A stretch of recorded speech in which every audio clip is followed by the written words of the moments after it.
आता जी काही नवीन पिढी स्ट्रगलर आर्टिस्ट आहेत यांनी तर मी म्हणेन मालिका या क्षेत्राचा पहिले अभ्यास करावा. ते साईड बिझनेस दुसरा काहीतरी या क्षेत्रात असताना तुमचा असला पाहिजे, जेणेकरून तुम्हाला इथे सर्व्हाइव्ह करायचं. असं बऱ्याच वेळा झालेलं आहे की आम्ही गोरा म्हणून कास्ट केला आणि प्रत्यक्षात सेटवरती जेव्हा तो येतो त्यावेळेला तो काळा असतो आणि मग त्यावेळेला रिजेक्ट करायला लागतो आम्हाला. बरं, बऱ्याच जणांची ही तक्रार असते की कास्टिंग डिरेक्टर आमचे फोन मेसेज बघतच नाही. तसं काही नसतं.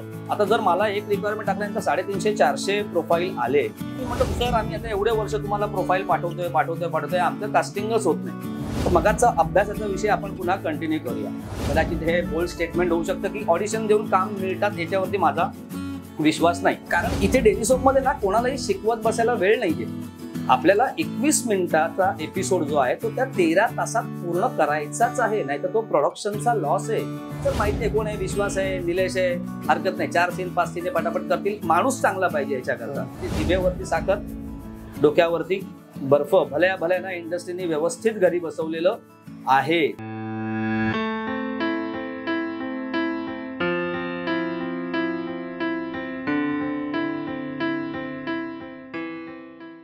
नमस्कार सर. नमस्कार. तर आज आपण कास्टिंग विषयी बऱ्याचशा गप्पा मारणार आहोत, पण त्याआधी सुरुवात तुमच्या आधीच्या दिवसांपासून करूया.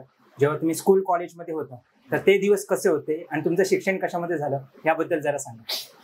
बरं, नमस्कार. मी विश्वास नवरे. सर्वप्रथम NP क्रिएशन्सचे मनापासून आभार की आज तुम्ही माझा इंटरव्ह्यू घेताय इथे गप्पा टप्पा या कार्यक्रमात. तुमच्या कास्टिंग आणि कास्टिंग रिलेटेड ज्या काही किंवा माझा ओव्हरऑल प्रवास. सो मूळचा मी डोंबिवलीचा. माझा जन्म वगैरे सगळं डोंबिवली. गाव आमचं कोकण, रत्नागिरी. आणि शालेय शिक्षणापासूनच मला अभिनयाची म्हणा किंवा याची आवड होती. म्हणजे वयाच्या 8व्या वर्षी दूरदर्शनवरती किलबिल नावाचा एक कार्यक्रम यायचा जो आता बंद झाला.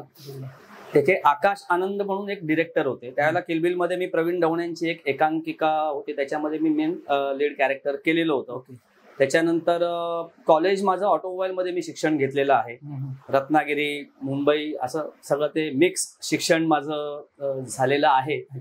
आणि बाकी लहानपणापासून ही कलेची आवड. मी तबला वाजवतो अजूनही, हार्मोनियम वाजवतो, गाणी वगैरे म्हणतो, स्टेज शो पूर्वी करायचो. आता ते काही जमत नाहीये, पण शाळेत असल्यापासूनची ही आवड होती. कारण आमच्या घरात वातावरण कलेचं हे पहिल्यापासून आहेच. आमचे आजोबा तबला वाजवायचे, आमच्या घरात सगळेच ऑलमोस्ट गातात, सगळेच तबला पेटी वाजवतात. त्यामुळे कलेचे संस्कार हे लहानपणापासूनच घरातनच झाले असं म्हणायला हरकत नाही. साधारण हा बेसिक असा आहे. मग तुमचं कॉलेज वगैरे कम्प्लीट झाल्यावर तुम्ही जॉब वगैरे केलात की डायरेक्ट सुरुवातच याच्यामध्ये झाली क्षेत्रामध्ये? कॉलेजमध्ये असताना आंतरराज्य म्हणा किंवा जे कॉलेजमधल्या ज्या काही स्पर्धा असायच्या त्याच्यामध्ये भाग घ्यायचो. त्याच्यानंतर मी गाडी व्यवसायात होतो. माझं शिक्षण मगाशी मी म्हटल्याप्रमाणे ऑटोमोबाईल मध्ये झालेलं होतं. त्यामुळे ट्रान्सपोर्टचा व्यवसाय होता माझा. माझ्या 2 ते 3 सुमो कॉलेज त्यावेळच्या ज्या गाड्या होत्या किंवा बजाजची पहिली गाडी माझी 1995ला टेम्पो ट्रॅक्स. सो ती टेम्पो ट्रॅक्स मी स्वतः चालवायचो. 7 ते 8 लाख किलोमीटर मी स्वतः ड्राईव्ह केलेली आहे गाडी. मग त्याच्यानंतर लग्न झाल्यानंतर असं झालं की गाडी व्यवसायात असल्यामुळे मॅक्झिमम महिन्याचे 20 दिवस 22 दिवस बाहेर. मुलगी लहान होती, मग त्यावेळेला ते काही बायकोचाही जॉब होता, मग त्यावेळेला ते काही तसं जमायचं नाही. मग हळूहळू तो 1994ला चालू केला. कारण इथे डेली सोपमध्ये ना कोणालाही शिकवत बसायला वेळ नाहीये. आपल्याला 21 मिनिटाचा एपिसोड जो आहे तो त्या 13 तासात पूर्ण करायचाच आहे, नाही तर तो प्रोडक्शनचा लॉस आहे. एसेंचर आणि L&T as a facility manager किंवा फॅसिलिटी मॅनेजर ट्रान्सपोर्ट, तर या सगळ्या याच्यामध्ये मी होतो. मग काही वर्ष मी 1 वर्ष मलेशियाला होतो, जेव्हा मी इम्पोर्ट आणि एक्सपोर्ट आम्ही कांदे, बटाटे आणि मिक्स व्हेजिटेबल्स या गोष्टी हे सगळं करायचो. सो असं करत करत करत मग पूर्वी काय होतं की कॉलेजच्या ह्याच्यामध्ये मी वाऱ्यावरची वरा किंवा महाराष्ट्राची लोकधारा किंवा असे वेगवेगळ्या कार्यक्रमात मी काम करायचो. पण लग्नानंतर काही प्रापंचिक जबाबदाऱ्या असल्यामुळे आणि हे क्षेत्र एवढं अनसर्टन आहे की याच्यात इन्कम सोर्सची आपल्याला खात्री नाहीये काही केव्हा येईल. आणि एकदा संसाराची जबाबदारी म्हटल्यानंतर फिक्स इन्कम महिन्याचं घरी हे द्यायलाच लागतं. पण मग त्याच्यानंतर 2016ला डिसिजन घेतला की आता बऱ्यापैकी जरा सगळं सेट आहे असं म्हणायला हरकत नाही, तर आपण पुन्हा या क्षेत्रात यायचं. आणि मग पुन्हा 2016 पासून मी या क्षेत्रात इन झालो. अच्छा, पण मग ऍज अन ऍक्टर म्हणून इन झाला की कास्टिंग नाही डिरेक्टर? नाही, कास्टिंग डिरेक्टर जो आहे हा तर मी अगदी अपघाताने झालं. मी मुळात ज्या वेळेला ठरवलं की आता आपण या क्षेत्रात पुन्हा यायचं, अभिनयाची आवड हौस आहेच जी प्रत्येकाला असते टीव्हीवरती दिसण्याची, कारण हे एकमेव टीव्ही मालिका हे माध्यम असं आहे की ज्याच्यामध्ये पटकन तुम्ही जगासमोर येता, मग तो नॅशनल चॅनल असो किंवा रिजनल चॅनल असो. तर मग त्यावेळेला मंदार देवस्थळे सरांची झी युवाला फुलपाखरू नावाची सिरियल जस्ट चालू होणार होती आणि त्यांची वेदांतला बॉम्बे केमिकल म्हणून एक कंपनी आहे जिथे तो स्टुडिओ होता, तिथे त्यांच्या ऑडिशन्स होत्या. मग सकाळी 7 वाजता आम्ही बरेच जण एक कोऑर्डिनेटर होत्या त्यावेळेला, तर त्यांनी आम्हाला सगळ्यांना बोलवलं तिकडे की या, ज्यांचं सिलेक्शन होईल त्यांचं सिलेक्शन होईल. आणि मग तिथे फुलपाखरू मध्ये रोहन शिंदे त्यांचे क्रिएटिव्ह होते आणि मंदार देवस्थळे डिरेक्टर होते. मग तिथे ते ऑडिशन म्हणजे काय, तर त्यावेळेला ऑफिस स्टाफची रिक्वायरमेंट होती. ऑलमोस्ट मेन कास्टिंग हे सगळं झालेलं होतं. ऋता दुर्गुळे, यशमन आपटे किंवा प्रसाद okay sir, Deepak Karanjikar sir वगैरे सगळं कास्टिंग झालेलं होतं आणि त्यांचा जो ऑफिस स्टाफ होता याच्याकरता एक 3 मुलं आणि 3 मुली याच्यासाठीची ती निवड प्रक्रिया होती. मग त्याने आम्हाला एक स्क्रिप्ट दिलं, ते स्क्रिप्ट वाचायला सांगितलं आणि ते वाचलं आणि माझं सिलेक्शन तिथे अभिनेता म्हणून एक झाला माझा. आणि तिथपासून तेव्हा मी फुलपाखरूपासून हे सुरुवात केली. आता कास्टिंग डिरेक्टर तर तिथे कसं झालं, मग कालांतरात 1 महिन्या 2 महिन्यात तिकडच्या सगळ्या लोकांशी संबंध चांगले असल्यामुळे मग रोहन सर, त्यावेळेला काय होतं, आता जसे तुम्ही प्रोफाईल पाठवता 4 फोटो ऑडिशन आणि हे, त्यावेळेला ती तशी काही वांगड नव्हती. ते क्रिएटिव्ह होता, अरे विश्वास कोणी आहे का आपल्याला, कारण तिथे कॉलेज जी युवा होतं ते, त्यामुळे कॉलेज आणि ह्या सगळा मॉब वगैरे दाखवायचा होता. तर कोणी आहे का तुझे मित्र मैत्रिणी, आपल्याला उद्यासाठी एक असं कॅरेक्टर हवंय. मग त्यावेळेला ते मी सुरुवात केली, ओके चल निलेश माझा मित्र आहे, निलेश काय करतोय उद्या ये. मला साधारण निलेशची खात्री होती, कारण निलेश बरोबर कधीतरी शाळेत असताना कॉलेजमध्ये असताना मी काही ना काहीतरी त्यांच्याबरोबर कामं केलेली आहेत आणि साधारण लुक वाईज मला माहिती की हा कॉलेजचा मुलगा किंवा कॉलेजची मुलगी किंवा प्रोफेसर जाऊ शकतो. असं करत करत ते कास्टिंग सजेस्ट करायला सुरुवात केली आणि तिथपासून मग ते हळूहळू कास्टिंग डिरेक्टर पर्यंत आता आलो. हा प्रवासही खूप मोठा आहे, मोठा म्हणजे यालाही बरेच वर्ष 8 वर्ष जवळपास लागली. पण सुरुवात जी झाली ते मग मी खरंच या बाबतीत रोहन शिंदे सरांचे खूप मनापासून आभार मानेन की त्यांनी त्यावेळेला मी जे सजेस्ट केलेलं कास्टिंग होतं त्यांच्यावरती विश्वास ठेवला आणि त्या आर्टिस्टनी पण चांगलं काम केलं म्हणून पुढचं झालं. हो, तुम्ही कास्टिंग डिरेक्शनची प्रोसेस सांगाल का, की सिलेक्शन कसं होतं आर्टिस्टचं?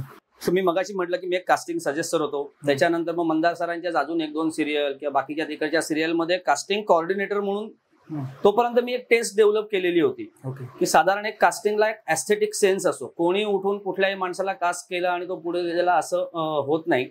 मग त्यावेळेला 15-16 मालिका मी ऍट ए टाइम कास्ट करत होतो. मग त्यांना लागणारे जे काही 1 डे 2 डे कॅरेक्टर्स आहेत, पण एक मेन फ्रेम ठरलेली असते की 10-12 जण 2 फॅमिलीमध्ये असतात, ते प्रायमरी कास्टिंग म्हणतात. आणि त्याच्या पुढे जे अधूनमधून लागणारे पोलीस असतील, डॉक्टर असतील, वकील असतील, हे सगळे 1 डे 2 डे कॅरेक्टर. मग हे 1 डे 2 डे कॅरेक्टर हळूहळू असे 15 ते 16 मालिकांना मी ऍट ए टाइम कास्टिंग करायचो. तेव्हा झालो मी कास्टिंग कोऑर्डिनेटर. मग कास्टिंग कोऑर्डिनेटर जवळपास 4 ते 5 वर्ष केल्यानंतर 22-23 ला मग एक मालिका मेन बोर्ड पूर्ण कास्ट करायला लागलो. मग समजा तू चाल पुढे असेल किंवा आता सन टीव्ही मराठीवरची तुझी माझी जमली जोडी आहे किंवा स्टार प्रवाहावरची मन जागा जागा, अशा 5-6 मालिकांचं स्टार्ट टू एंड कास्टिंग केल्यानंतर तो कास्टिंग डिरेक्टर झालो. पण आता ह्या प्रवासामध्ये तुम्ही प्रश्न एक विचारला की कास्टिंग ही प्रोसेस काय असते. आता ही मालिकेबद्दल म्हणताय की चित्रपटाबद्दल म्हणताय का नाटक का वेब सिरीज का काय? अच्छा, मालिकांबद्दल सांगा. ओके, तर मालिकांबद्दल कास्टिंग आधी मुळात ना सगळ्यात पहिले मी हे म्हणेन की या क्षेत्रात येण्याच्या आधी ना प्रत्येकाने, म्हणजे आपण जसं तुम्ही आता ग्रॅज्युएट झालात, ग्रॅज्युएट झाल्यानंतर तुम्ही कुठेतरी जॉबला इंटरव्ह्यूला जाता, ज्या ठिकाणी आपण इंटरव्ह्यूला जातो त्या कंपनीची साधारण थोडीफार आपण माहिती घेतो. बरोबर, कारण इंटरव्ह्यूवर काय प्रश्न तुम्हाला विचारेल काय नाही हे काही कोणी तसं सांगू शकत नाही. बरोबर. आत्ताच्या मी तर म्हणेन ना, आता जी काही नवीन पिढी स्ट्रगलर आर्टिस्ट आहेत यांनी तर मी म्हणेन मालिका या क्षेत्राचा पहिले अभ्यास करावा.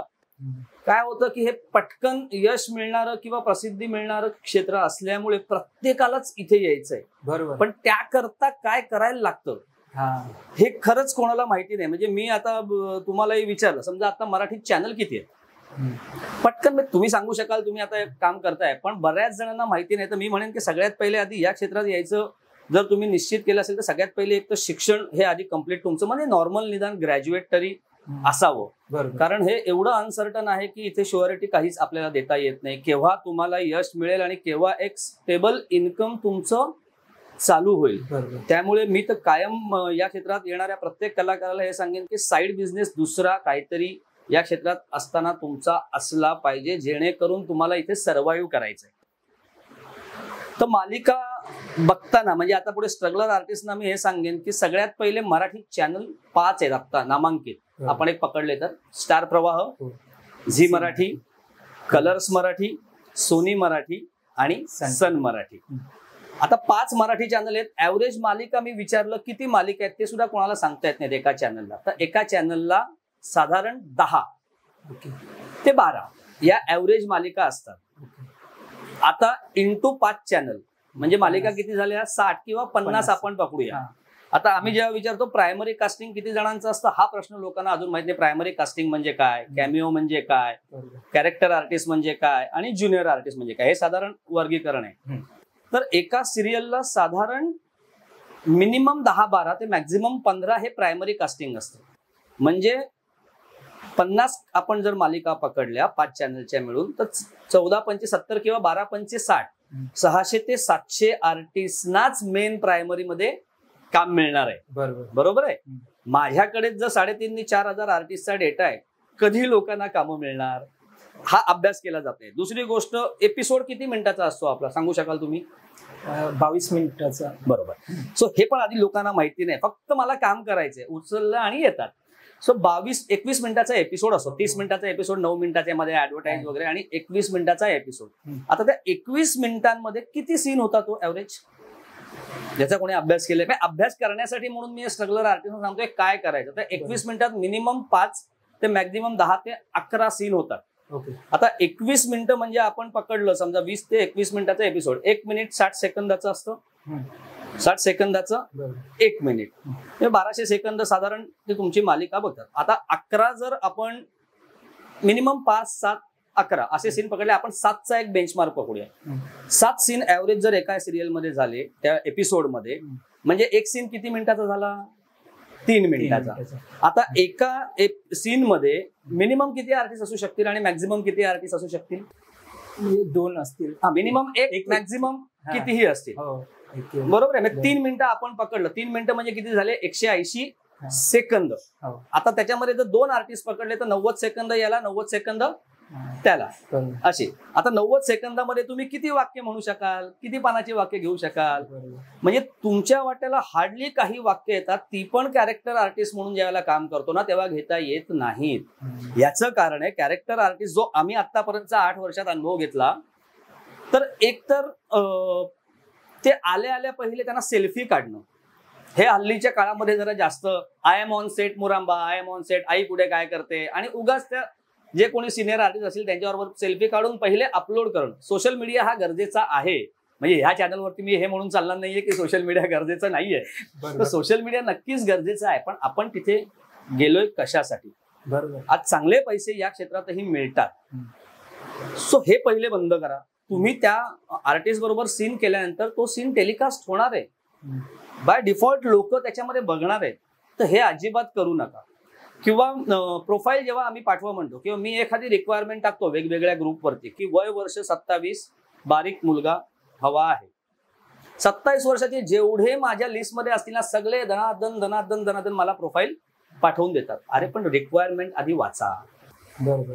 त्यात काय लिहिले? बारीक मुलगा लिहिलेला असेल मी, आणि तुम्ही जाडे जे असतील किंवा गोरा पाहिजे आणि तुम्ही काळे.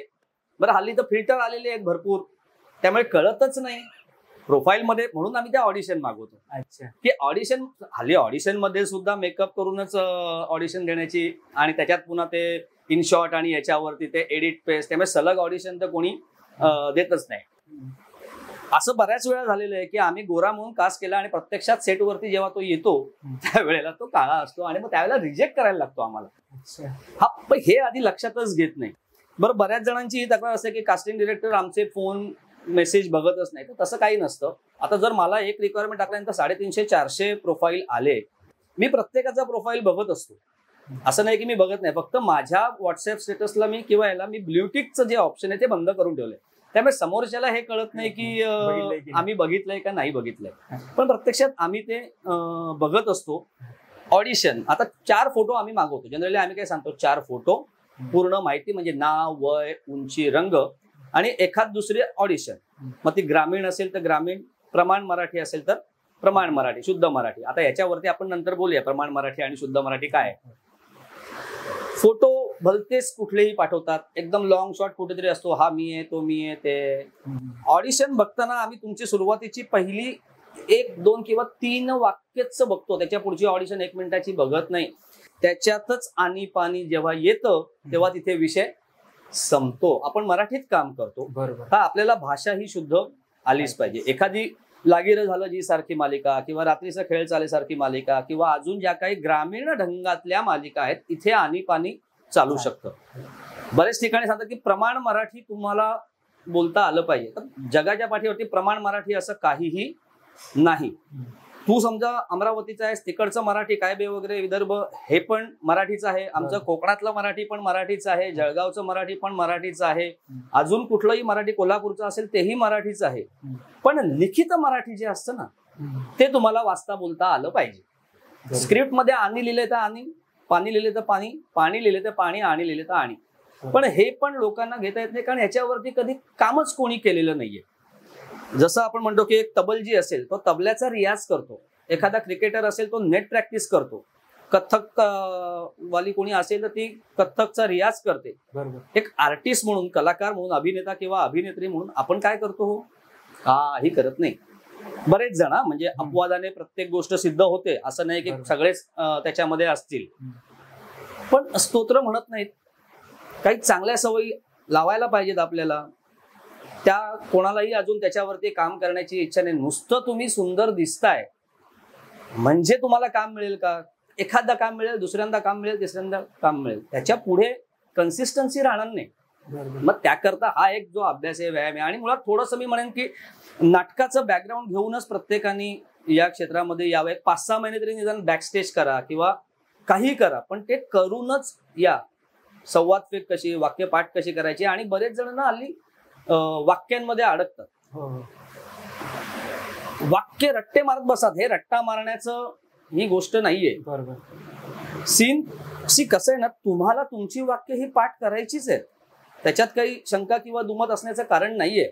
पण त्याचबरोबर कोआर्टिस्ट जो असेल त्याची पण वाक्य, त्याच्या कुठच्या वाक्यातल्या कुठच्या शब्दाला तुमच्या काय रिॲक्शन येणार आहे हे महत्वाचं आहे ना. बरेच जण फक्त तुमचं वाचतात, बाकी काहीच. म्हणजे समोरचा जर काही बोलत असेल तर त्याला रिॲक्ट करायचंय ना तुला, ते होतच नाही. इथे माणूस तो गणतो. बरं, आता कास्टिंग मी म्हणतो सर आम्ही आता एवढे वर्ष तुम्हाला प्रोफाईल पाठवतोय, आमचं कास्टिंगच होत नाही. तर मगाचा अभ्यासाचा विषय आपण पुन्हा कंटिन्यू करूया. आता शेवटी एक चॅनल मालिका स्क्रिप्ट देते एखाद्या प्रोडक्शन हाऊसला. म्हणजे चॅनल काय करतात, चॅनल पर एपिसोड त्याच्यासाठी पैसे मोजतो प्रोडक्शन हाऊसला. प्रोडक्शन हाऊस आर्टिस्ट आणि बाकी सगळे खर्च आहे त्याला. आता चॅनलला तो शो रन करायचा आहे, म्हणजे तो प्रोजेक्ट चालवायचा आहे. म्हणजे त्याच्यात एकाला 1 रुपया किंवा एकाला 1 पैसा तरी फायदा झाला पाहिजे. लॉस होऊन तर चालणार नाहीये. आता प्रायमरी कास्टिंग मध्ये आपलं काय धर्म चालू आहे, 15 जणांचं आपण मगाशी 12 ते 15 जणांचं प्रायमरी कास्टिंग आपण काढलं. याच्यामध्ये लीड हिरो हिरोईन, म्हणजे हिरो हिरोईन लीड झाले, निगेटिव्ह म्हणजे अँटागोनिस्ट आणि प्रोटॅगोनिस्ट हे 2 झाले, आणि मग काका काकू, बहीण भाऊ, वहिनी, दीर वगैरे असं. आता लीड हा एक नशिबाचा भाग आहे. कास्टिंग का होत नाही, लीडला एक तर नोन फेस लागतो. म्हणजे हिरो किंवा हिरोईन एक तरी नोन असते, कारण चॅनलला तो प्रोजेक्ट विकायचा आहे ना, त्याच्यातनं त्यांना पैसे कमवायचे म्हटल्यानंतर तिथे फेस व्हॅल्यू असलेलीच व्यक्ती तिथे कास्ट होणार आहे. म्हणजे तिथे बाकीच्या आर्टिस्टचा नंबर गेला. म्हणजे हिरो किंवा हिरोईन आणि हिरो हे सगळं नशिबाचा भाग असतं. ते ज्याच्यात म्हणजे हे 2 गेले, बरोबर आहे. 700 जणांनाच काम मिळणार आहे 50 सिरियल मिळून. त्याच्यापैकी हे 2 म्हणजे 50 सिरियल इंटू 2 100 जण गेले. त्याच्यानंतर कोण, अँटागोनिस्ट प्रोटॅगोनिस्ट म्हणजे निगेटिव्ह लीड किंवा जे असेल ते, हे पण एस्टॅब्लिश आणि नॉन आर्टिस्ट, बरोबर आहे, जे वर्षानुवर्ष काम करतात. म्हणजे हे 2 गेले. म्हणजे 100 ने 100 किती गेले, 200. राहिले किती, 500. त्याच्या खाली आलो आपण, काका काकू, मामा मामी, बहीण, वहिनी वगैरे. याच्यापैकी एक असतो सेमी नॉन, एक रेग्युलर आर्टिस्ट. हे 3 मधले म्हणजे हे 3x50 पुन्हा म्हणजे 150 गेले. म्हणजे ह्या 3 मध्ये संधी आहे सेमी नोन वाल्यांना. म्हणजे 150 आणि 200 350 गेले. राहिले किती? 350. आता ह्या 350 आपण जर डिवाइड केलं 50 जण तर प्रत्येक मालिकेत 6 जणांनाच प्रायमरी कास्टिंग मध्ये काम मिळणार आहे. आता कास्टिंग प्रोसेस मध्ये कोण कोण असतं तर सगळ्यात पहिले येतो एक कास्टिंग कोऑर्डिनेटर म्हणा, कास्टिंग डिरेक्टर म्हणा. हल्ली ना प्रत्येक गोष्ट ही आउटसोर्स करण्याकडे कल हा जास्त आहे. म्हणजे मग कास्टिंगचा माझ्याकडे असेल किंवा अजून जे काही प्रसाद खडके सर आहेत, संदीप सोमण सर आहेत, यांच्याकडे वेगवेगळ्या मालिकांचे कास्टिंगचे बोर्ड ते देऊन टाकतात. जे कास्टिंग डिरेक्टर की बाबा अशी अशी मालिका आपण करतो त्याकरता हे कास्टिंग लागणार आहे, असं असं आहे. म्हणजे सगळ्यात पहिला महत्वाचा घटक कुठला येतो? कास्टिंग डिरेक्टर किंवा कास्टिंग कोऑर्डिनेटर. म्हणजे सगळ्यात पहिले आम्हाला एक रिक्वायरमेंट आली 10-12 कॅरेक्टरची, तर आम्ही ती ग्रुपवरती टाकतो, मग आम्हाला प्रोफाईल येतो. बरोबर आहे. तो प्रोफाईल आल्यानंतर पहिला फिल्टर कोण लावणार आहे इथे? कास्टिंग डिरेक्टर किंवा कोऑर्डिनेटर. मग माझ्याकडे 25 किंवा 50 जणांचे प्रोफाईल आले तर मला परफेक्ट त्याच्यामध्ये 5 जण असतात किंवा 10 जण असतात की हे या कॅरेक्टरला. कारण मी टाकताना रिक्वायरमेंट ही फक्त एक 27 वर्षाचा गोरा मुलगा, काळा मुलगा, बारीक सावळा, जाडा मुलगा मुलगी एवढंच टाकलंय. त्याच्या मागचं जे शॉर्ट डिस्क्रिप्शन आहे जे मला प्रोडक्शन कडनं किंवा क्रिएटिव्ह कडनं आलेलं आहे. लोकांना वाटतं अहो सर 27 वर्षाची रिक्वायरमेंट टाकली आणि आमचं कास्टिंगच नाही झालं, पण त्याच्या मागे काय आहे? एक फॅमिली ट्री उभी करायची आहे ना आम्हाला. बरोबर. त्यामुळे तिथे पहिला फिल्टर आम्ही लावतो. एक 50 प्रोफाईल किंवा 100 प्रोफाईल आले असतील तर त्यातले 10 प्रोफाईलच आम्हाला ओके वाटतात. आता कास्टिंग मध्ये कोण कोण येतं? तर एक कास्टिंग डिरेक्टर किंवा कोऑर्डिनेटर, त्याच्यानंतर येतो एक प्रोडक्शन क्रिएटिव्ह, प्रोडक्शन हेड किंवा प्रोडक्शन कंट्रोलर, त्याच्यानंतर येतो चॅनल ईपी, चॅनल ईपी नंतर चॅनल क्रिएटिव्ह किंवा चॅनल हेड. सो 5 जण असतात. तर पहिला फिल्टर इकडे लागला माझ्याकडे, माझ्याकडनं तो गेला पुढे क्रिएटिव्ह कडे. तो क्रिएटिव्ह त्याच्या डोक्याने त्याला अजून कोण योग्य वाटतंय, मीच बरोबर आहे असं होत नाही कधी. त्याचीही काही थॉट प्रोसेस, कारण त्याला जास्त चॅनल ईपी कडनं फीडबॅक आलेला असतो. त्याला 100% फीडबॅक आले. चॅनल हेड कडनं चॅनल क्रिएटिव्हला किंवा ईपीला एक फीडबॅक दिला जातो, हे आपल्याला असं असं कास्टिंग करायचं. त्याच्याकडनं हा इकडे जातो, इकडनं हा इकडे येतो.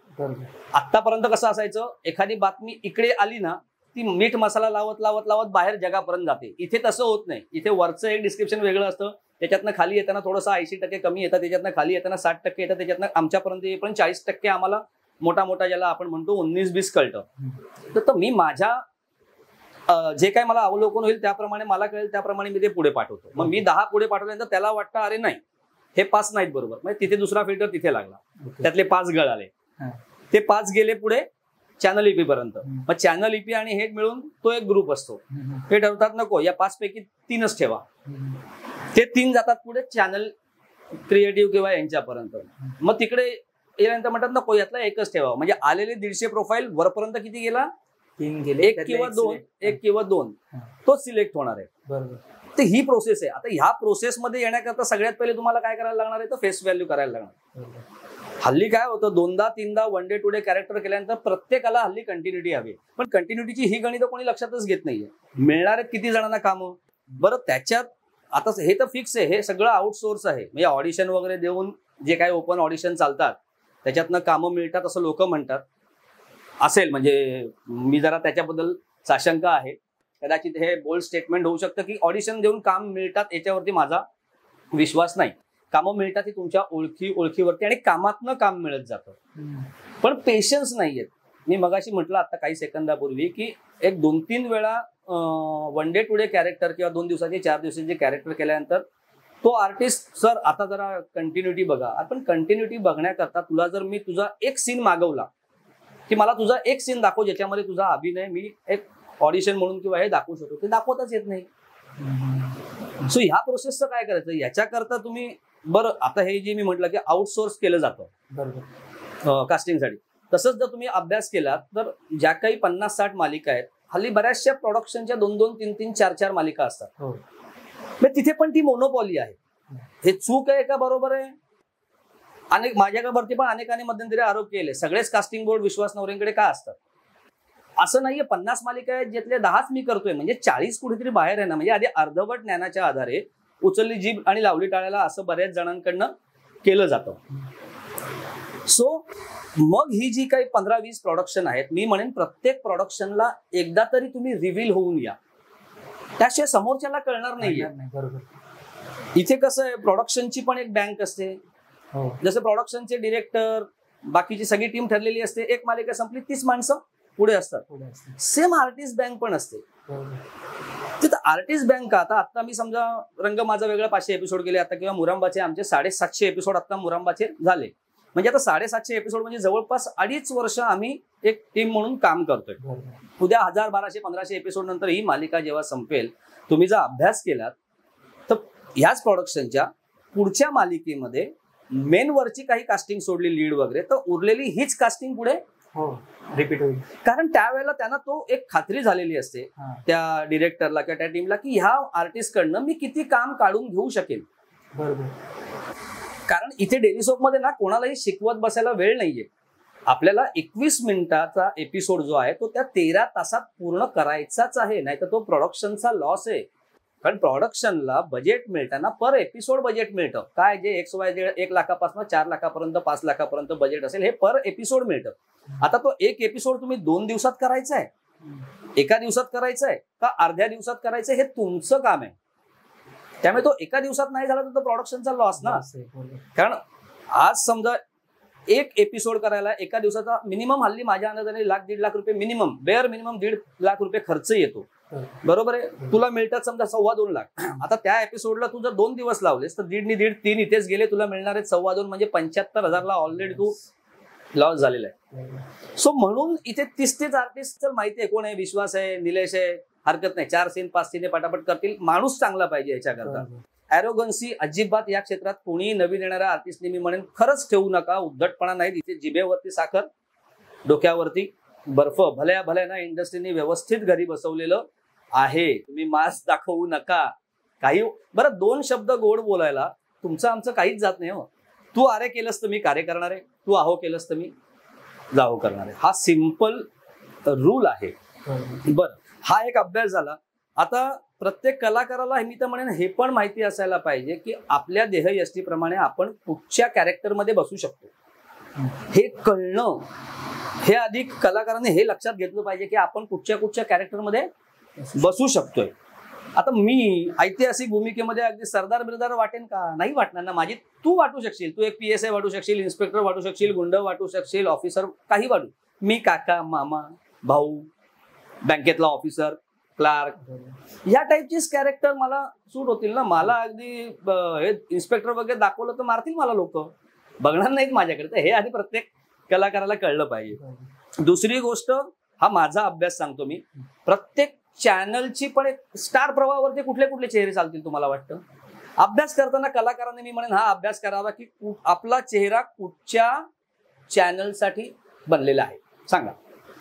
अभ्यास केला तर तुमच्या लक्षात येईल. स्टार प्रवाहाच्या तुम्ही सगळ्या मालिका काढून बघा, सगळे तुम्हाला गोरे चिट्टे चेहरे दिसतील. तेच थोडस सोनी इकडे बघितलं तर इकडे डस्की आणि ही माणसं पण कॉन्टेंट वाईज असतं ना. प्रत्येकाचं ग्रँजर असतं. स्टार प्रवाह हे ग्रँजर आहे, चकाचौंध, सर्वसामान्यांपेक्षा काहीतरी वेगळं. डायरेक्ट 5,000 करोड, 3,000 करोड, 4,000 करोड. ते सोनीला आला तर थोडं कॉन्टेंट वरती जोर दिला जातो. मग तिथे ऍक्च्युअल लुक ज्याला आपण म्हणतो ना की इन्स्पेक्टर म्हटलं तर असा पाहिजे, हा म्हटलं तर असा पाहिजे, तो गुंड म्हटलं तर असा पाहिजे. तो तिथे वेगवेगळ्या ह्याची कलर्सला गेला तिथे पण बऱ्यापैकी गोरी माणसं खपतात. सनला तुम्ही जर सनचा अभ्यास केला, सनची एक तरी मला तुम्ही हिरोईन दाखवा. त्यांनी काय केलं, ते वास्तवाच्या जवळ जातात. सन टीव्ही त्यांच्या सगळ्या हिरोईन तुम्ही जर काढून बघितल्या तर ते जे काही कॅरेक्टर आहे कॉन्टेंट मध्ये त्याला रिलेट होतं. ते तिथे नोन फेस किंवा असं नाहीये. हा अभ्यासच कोणी करत नाही. झीला काय चालू शकेल हे आपल्याला लक्षात आलं पाहिजे. आणि शेवटी सगळ्यात पहिले आम्ही काय बघतो तर तुमचा लुक बघतो. मला आलेल्या कॅरेक्टर डिस्क्रिप्शन वरनं तुझा सगळ्यात पहिले लुक जातोय का?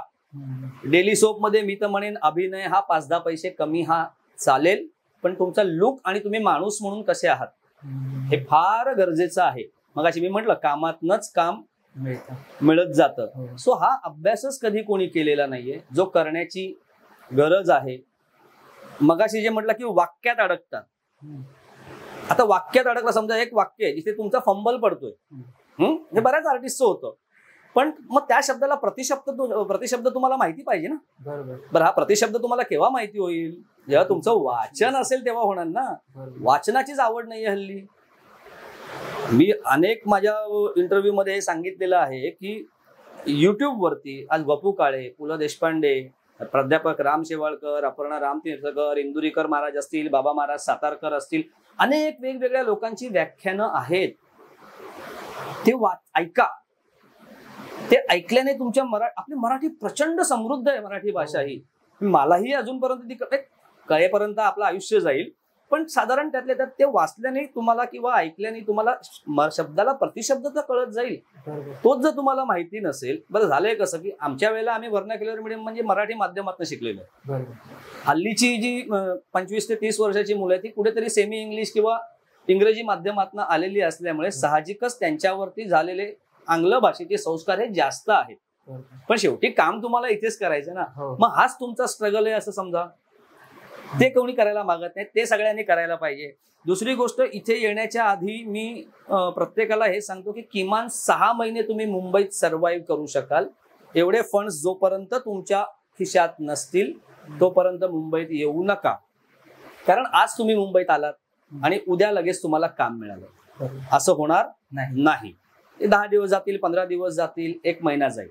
1 महिन्यानंतर तुम्ही जे काही काम कराल ते पैसे जे आहेत ते तुम्हाला 90 दिवसाच्या नंतर. बरं, आता 90 दिवस कसं पकडलं जातं? म्हणजे काही प्रोडक्शन हाऊस 1.5 महिन्यात, काही 2 महिन्यात करतात. म्हणजे या गोष्टी अपवादाने सिद्ध होतात. असं नाही की सगळ्याच ठिकाणी 90 दिवस असतात.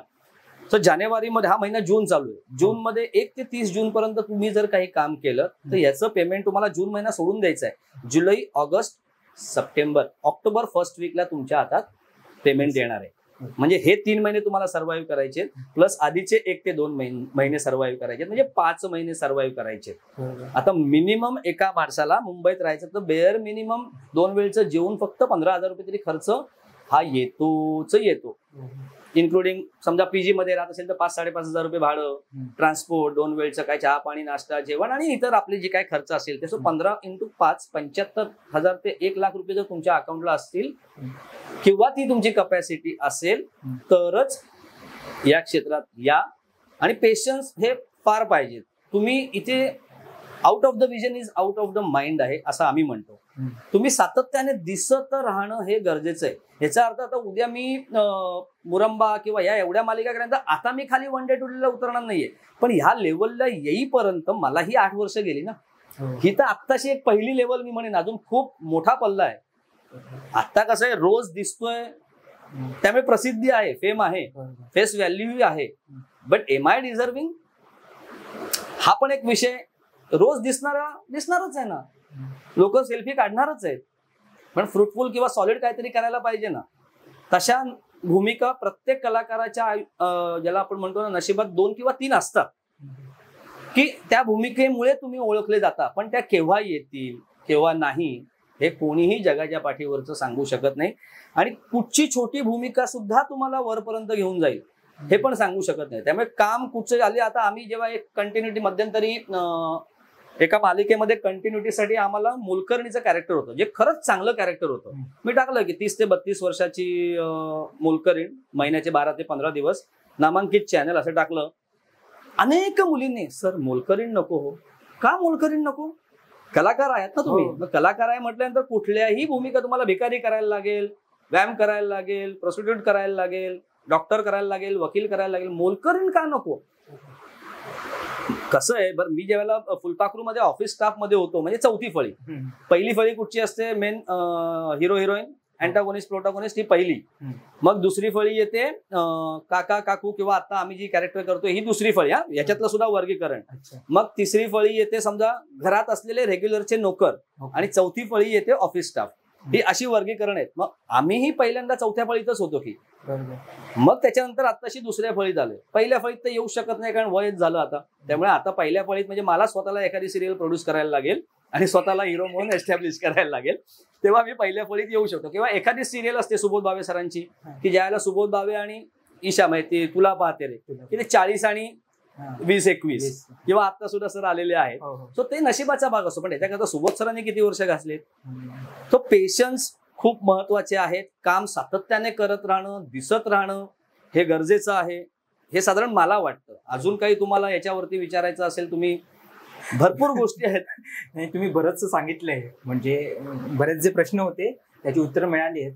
तरी पण ऍज अन ऍक्टर म्हणून तुम्ही जसं बोललात ना की रियाज केला पाहिजे त्यांनी, तसं तुम्हाला काय वाटतं? एक वाचन तर आहेच, बरोबर, त्यासोबतच त्यांनी थिएटर वगैरे करत राहिलं पाहिजे किंवा त्यांनी अजून काय केलं पाहिजे?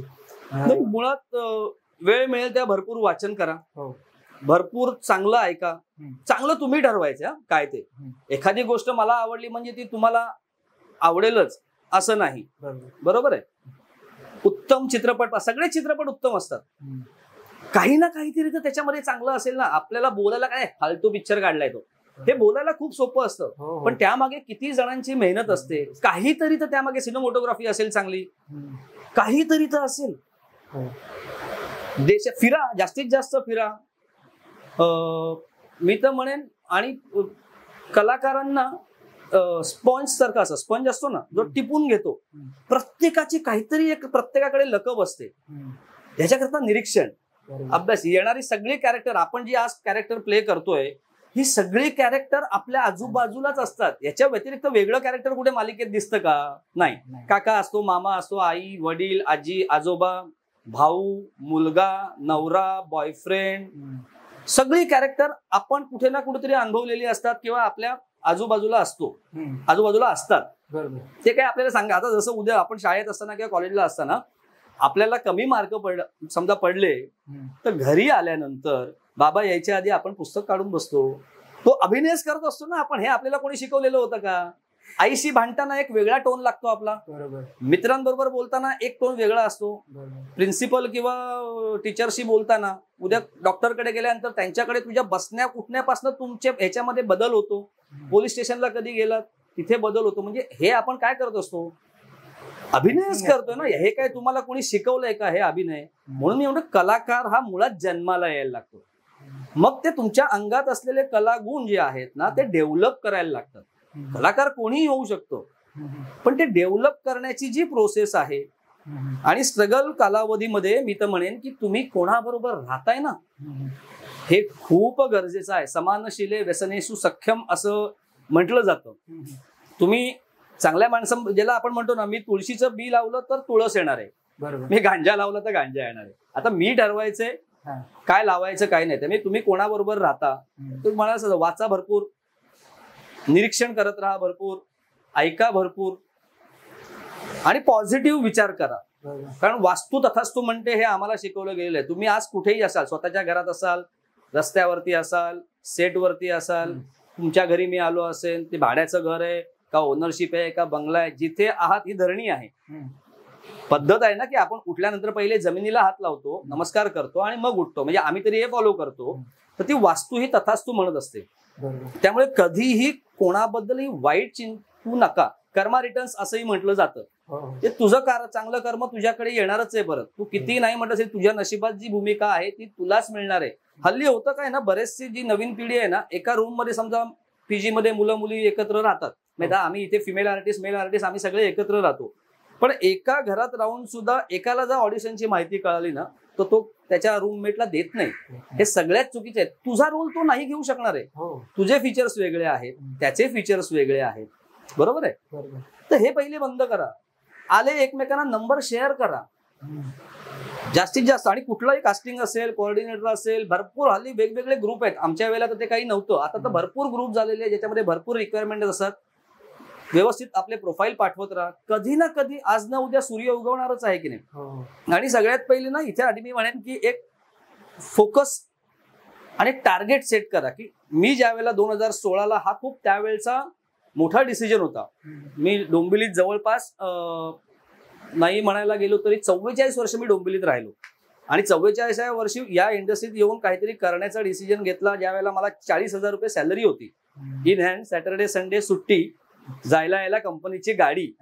हे सगळं सोडून मी जेव्हा निर्णय घेतला की आता या क्षेत्रात यायचं, बरोबर आहे, तेव्हा मी पहिले 3 वर्षाचं पहिले टार्गेट ठेवलं की 3 वर्षात मी पहिले बघणार की मी इथे राहू शकतोय का, इथे राहून माझे जे काही खर्च आहेत हे मी भागवू शकतोय का.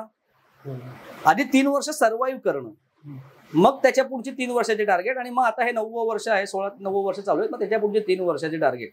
जो 40,000 मला पगार होता ना, तो मीट व्हायला, ज्याला आपण म्हणतो, तो मला मिळायला जवळपास 2.5 वर्ष गेलेली होती. पण त्यावेळेला मी ज्या ज्या मित्रपरिवाराबरोबर राहत होतो त्यांनी खूप सपोर्ट केला. त्याच्यातलं एक मेन नाव सांगायचं झालं तर ज्ञानेश वाडेकर, ऐकून माहिती असतील.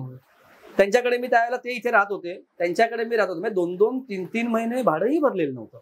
पण त्यावेळेला त्या लोकांनी सांभाळून घेतलं. म्हणून आज मी जे काय, अनेक वेळेला माझ्या ग्रुपवरती मेसेज असतात, कोणाला काही अडचण असेल, तुम्ही या इथे, माझ्याकडे राहा, बंगला आहे, तुम्ही व्यवस्थित इथे येऊन राहू शकता, तुमची राहण्याची, झोपण्याची आणि सकाळी आंघोळीची व्यवस्था मी करू शकतो. जसं आता मध्यंतरी मेगा ब्लॉक आणि हे होता तेव्हाही केलेलं होतं, किंवा याच्या आधी ते केलेलं होतं. तर कुठेतरी माझ्या बाबतीत कोणीतरी हे केलंय, मला मदत केली, म्हणून मी इथपर्यंत आलो ना. सो ह्या गोष्टी गरजेच्या आहेत, त्या करणं गरजेचंच आहे, आणि त्याच करा, मी तर म्हणेन. आणि सर, प्रोफाईलचं फॉर्मॅट कसं असलं पाहिजे? कारण काही लोकांना नाही समजत ते, त्यामुळे ते रिजेक्ट होतात, असं होतं. तर नाही, रिजेक्ट बरोबर, आधी मुळात नकार पचवायला शिकलं पाहिजे. बरोबर. आम्हीही 100 ठिकाणी प्रोफाईल पाठवत असू, तेव्हा कुठेतरी एका प्रोफाईल मध्ये आमचं सिलेक्शन होतं.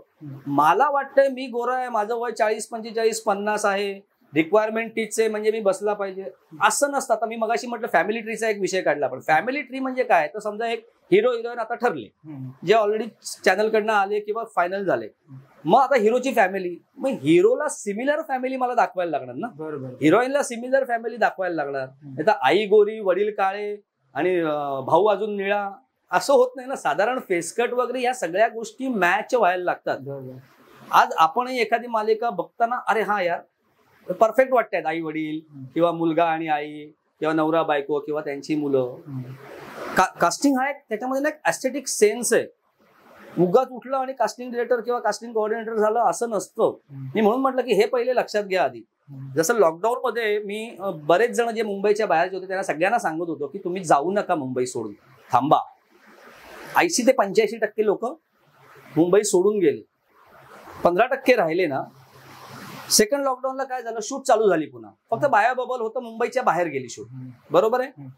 त्यावेळेला सिरियल मधले जे काय आधीचे कलाकार होते त्यांना कोणाला कोविड झाला, कोरोना वगैरे झाला, त्यांच्या जागी दुसरी माणसं फटाफट लागली.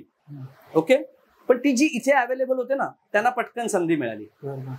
आणि संधी ही केव्हा येईल सांगता येत नाही. त्यामुळे 24/7 तुम्हाला अलर्टच राहायचंय. मी म्हणेन तुम्ही तुमच्या दृष्टीने महत्वाचं कोण आहे ना हे सगळ्यात पहिले ठरवा आधी. तो कोऑर्डिनेटर असेल, तो डिरेक्टर असेल, तो कास्टिंग डिरेक्टर असेल, आणि अशा लोकांचे किंवा अशा ग्रुपच्या साठी एक वेगळ्या रिंगटोन लावून ठेवा की ती रिंगटोन वाजली की पहिले ओपन करून बघायचं. कारण इथे 5 ते 10 मिनिटाच्या फुलफिल होऊन जातं. म्हणजे सकाळी टाकलेल्या रिक्वायरमेंटला दुसऱ्या दिवशी सर आय एम इंटरेस्टेड, अरे काल टाकली ती रिक्वायरमेंट, हे तुम्ही बघतच नाही आहात. त्यामुळे एवढं 24/7 तुम्ही अलर्ट राहिलात ना तरच. आणि सातत्याने प्रोफाईल पाठवत राहायचं. प्रोफाईल पाठवताना नॉर्मल 4 फोटो, ज्याच्यापैकी 2 क्लोज, 2 उभे, ऍक्च्युअल लुक जसा असेल तसा. त्याच्यामध्ये तुम्ही कॉस्ट्युम वेगवेगळे घाला, पण स्पेशल कॉस्ट्युम वगैरे किंवा मिशी नसेल तर मिशी लावून, दाढी वगैरे लावून, हे नाही, जे ऍक्च्युअल जसे आहात तसे, विदाउट फिल्टर, पूर्ण माहिती, ज्याच्यामध्ये तुमचं नाव, वय, उंची, रंग, फिमेल असेल तर विटाल स्टेटस, काय आतापर्यंत कामं केलेत त्या मालिका 1, 2, 3, 4 वगैरे. त्याच्या खाली तुमच्या ऑडिशनच्या लिंक 1 किंवा 2. काय काय जण 50 मालिका लिहितात. बघ, त्याला आम्ही म्हटलं की 50 मालिकांमधला एक तरी मला रोल काढून दाखव, तुझा सीन काढून दाखव. नाही, 50 मालिकांमध्ये वन डे टू डे केलेले त्या लिहिण्याची गरज नाही. याच्यावर आम्हाला लगेच कळतं तू वन डे टू डे करणारा आर्टिस्ट आहेस, तुला कसं काय मी पुढे घेऊन जाऊ. बरोबर. 2 किंवा 3 मालिका ज्याच्यातलं पटकन मी तुला म्हटलं अरे तू रंग माझा वेगळ्यामध्ये काम केलेस ना, चल कुठल्या एपिसोड मध्ये होतास, मग त्या एपिसोडची लिंक, तो सीन तुम्हाला दाखवता आला पाहिजे. 2 वाक्यात सुद्धा तुमचा अभिनय दिसू शकतो. बरेचसे आर्टिस्ट ना, आणि झाले काय हल्ली साधारण गुगल आणि याच्यावर ना सगळे स्वयंघोषित नटसम्राट झालेले आहेत आपल्याकडे. तुम्ही डी फोकसला असाल ना, एक मास्टर सीन चालू आहे, मास्टर नंतर काही वेळानंतर क्लोज होतो. क्लोजच्या वेळेला सजेशनला मागे कॅरेक्टर आर्टिस्ट कुठेतरी, समजा घरातला नोकर असेल तो मागे सजेशनला असतो, राईट. त्याचं काम काय, तो किचन मध्ये येतं भाजी वगैरे चिरणं किंवा जे काय बिझनेस असेल तो करणं. तो बाजूच्या आर्टिस्टला सांगतो, दोघेही नवीन असतात, आपण दिसत नाहीये, आपण गप्पा मारत बसू, असं नाहीये. कॅमेरामध्ये ते कॅच होतंय. भले तू इमेज तुझी ब्लर मध्ये असेल पण तो बिझनेस दिसतोय आणि ह्याच्याकडे लक्ष असतं सगळ्यांचं. तुम्ही सेट, मी कायम सांगतो की एका प्रोडक्शनचं म्हणजे एक मालिकेचं युनिट 40 जणांचं असतं, जे लॉकडाऊनच्या आधी 70 जणांचं होतं, जे आता 40 जणांवरती आलं कट ऑफ होऊन. सो 40 जुने 80 डोळे तुमच्यावरती नजर ठेवून असतात, 1 किंवा 2 कॅमेरा. तुम्ही काय करताय, कसं वागताय ना, हे सगळं बघत असतं. ज्या कॉर्डिनेटरने किंवा कास्टिंग डिरेक्टरने तुम्हाला पाठवलेलं असतं, संध्याकाळी त्याच्याकडे तुमचा रिपोर्ट जातो. तुम्ही कसे वागताय, काय करताय, आर्टिस्ट चांगला आहे, वाईट आहे, एनजी आहे, आर्टिस्ट बरा आहे पण माणूस उत्तम आहे, आर्टिस्ट चांगला आहे पण आगाऊ आहे, जे काही असेल तो सगळा फीडबॅक आमच्याकडे येतो. याच्यावरनं आम्ही पुढे ठरवतो की या माणसाला पुढे पाठवून आपण आपलं नाव खराब करून घ्यायचंय का नाही. म्हणून संबंध कोणी असलो तरी तुम्हाला हे चांगलेच सगळ्यांशी ठेवायचे आहेत. मग अशी म्हटलं 2 शब्द गोड बोलायला तुमचं काही जात नाहीये, तुमच्या अंगाला भोकं पडत नाही. आणि पेशन्स तर खूपच महत्वाचे आहेत. आणि कॅरेक्टर आर्टिस्टचा प्रॉब्लेम काय होतो माहितीये का, एक तर कॅरेक्टर आर्टिस्टला बोलवून ठेवतात. साधारण तो 9 वाजताची शिफ्ट असेल त्याला 9 वाजता वगैरे बोलवून ठेवणार, त्याच्याकडे काय कोणी लक्ष देणार नाही. तुम्हाला रूम वगैरे सगळं मिळतं, AC रूम वगैरे सगळं मिळतं. मग 11 साडे 11 वाजता कोणतरी कॉस्ट्युमवाला येतो, काय तुम्ही कपडे आणलेत का, कारण कपडे तुमचे तुम्हाला घेऊन जायचे असतात वन डे टू डे आर्टिस्टना. मग त्याच्यानंतर 12 वाजता वगैरे स्क्रिप्ट येते, मग ती स्क्रिप्ट वाचतो आणि 12:30ला लगेच चला चला चला चला सीन लागला. बरोबर आहे.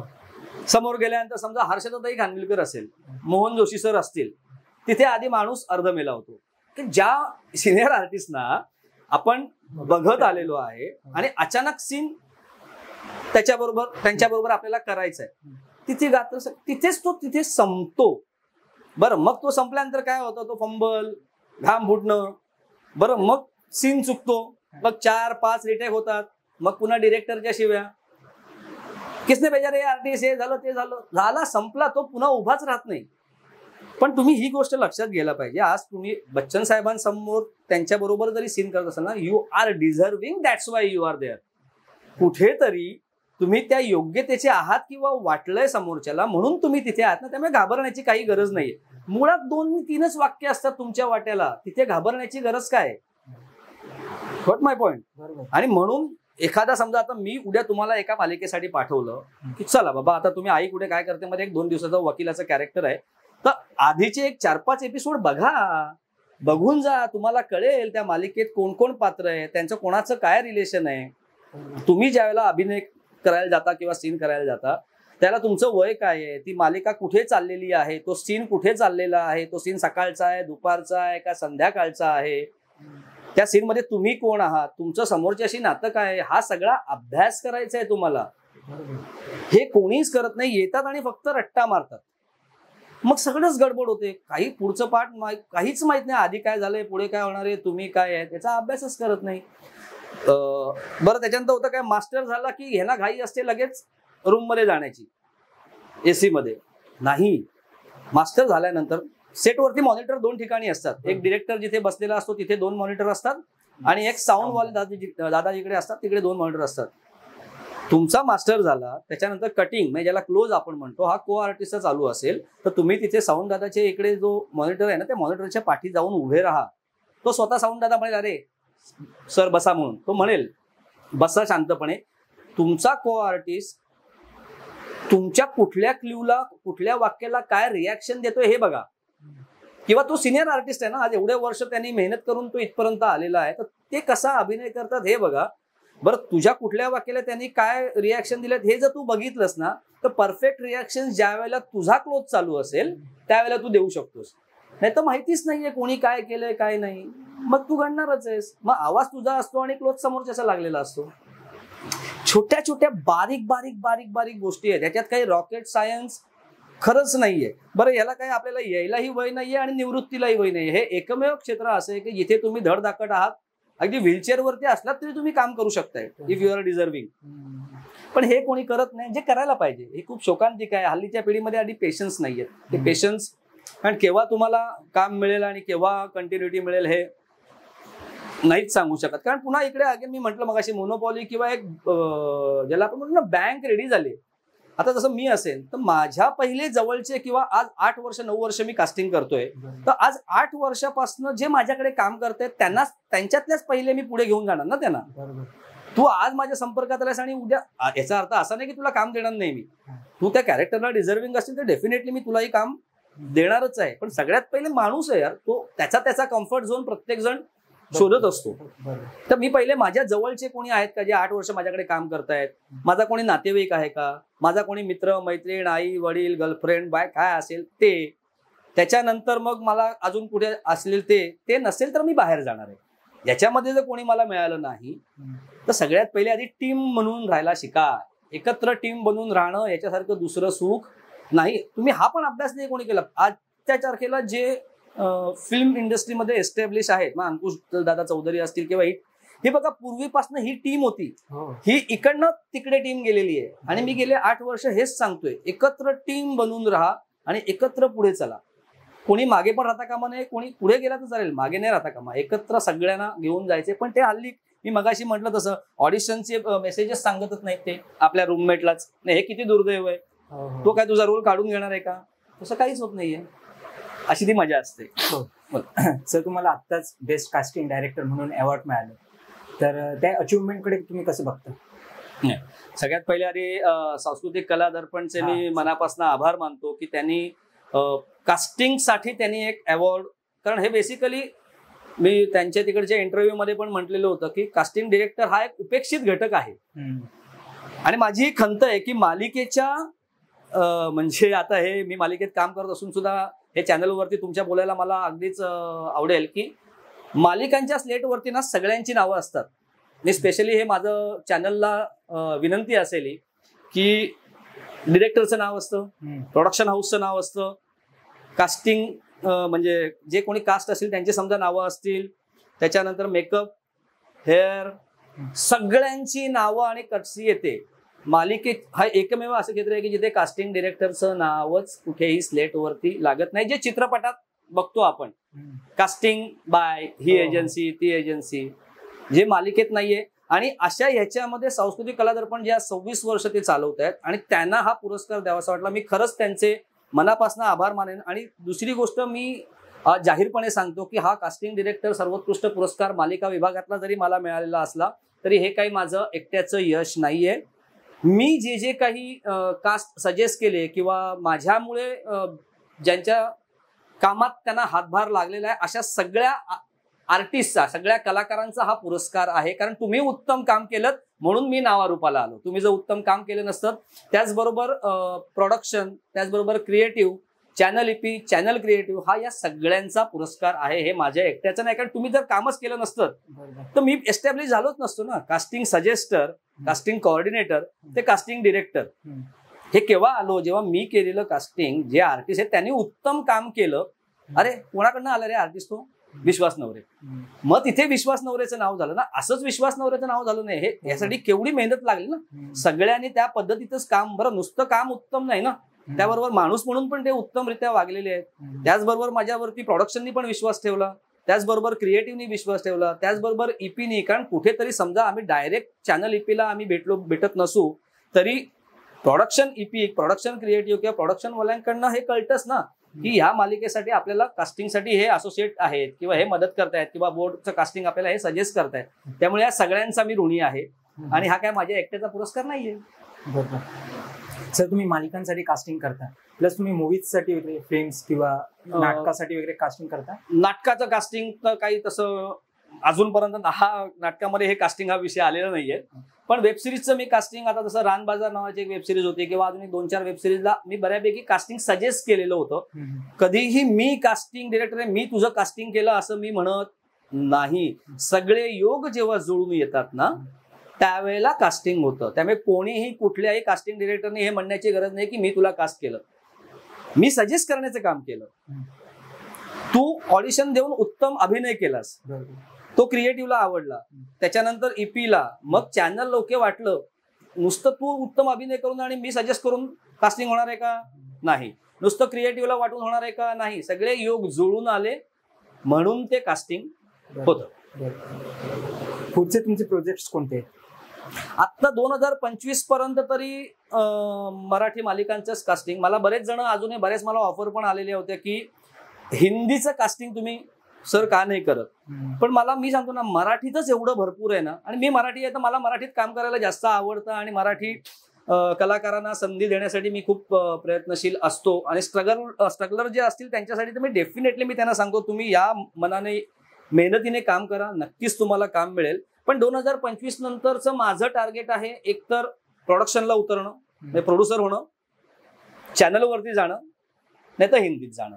आता हे तीन मी माझ्या गोलमध्ये ठेवलेलं आहे. एक तर मी चॅनलवरती असेन कुठेतरी, एक तर मी स्वतः मालिका प्रोड्यूस करेन कर्मधर्म संयोगाने, काय कोणी तुमच्यासारखे आर्थिक पाठबळ दिलं चॅनलवाल्यांनी मला तर मी प्रोड्युसर होईन, आणि नाही तर हिंदीमध्ये 2025 नंतर हिंदीमध्ये जाणार. आणि बाकी काय जीवात जीव असेपर्यंत हे काम काय फोनवरतीच कामं होतात, याच्याकरता काही वेगळे एफर्ट्स घ्यायला लागत नाही. आता एवढी वर्ष काम करत असल्यामुळे एक डेटा झालेला आहे.